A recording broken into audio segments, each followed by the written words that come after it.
Animal studies. Animals are wonderful. If you look closely at how they live, you will find many surprises. It is hard to look closely at insects. They are very small.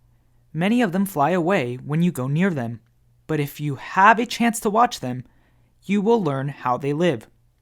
Watching animals is a job that scientists do. It is called making observations. Scientists have learned a lot about animals through observation.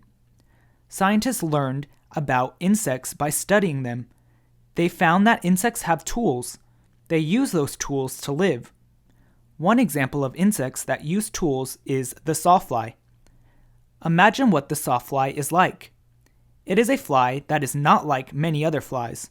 They call it the sawfly because it has a kind of saw.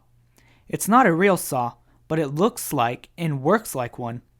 It is part of the sawfly.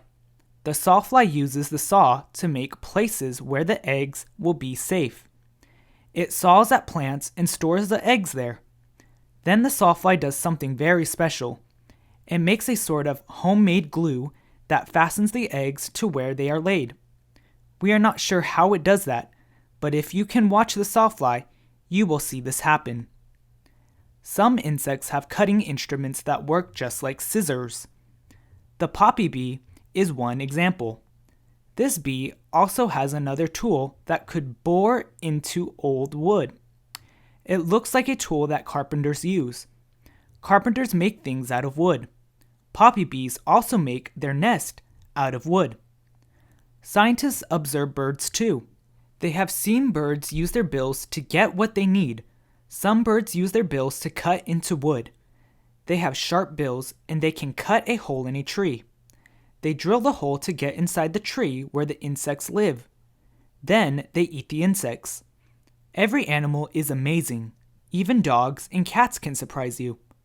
The more you look at animals, the more you will learn. Nature is full of surprises. Every part of every animal has a purpose. Scientists learn more about them every day. Nature is a wonderful part of our world. Scientists study the nature and write books.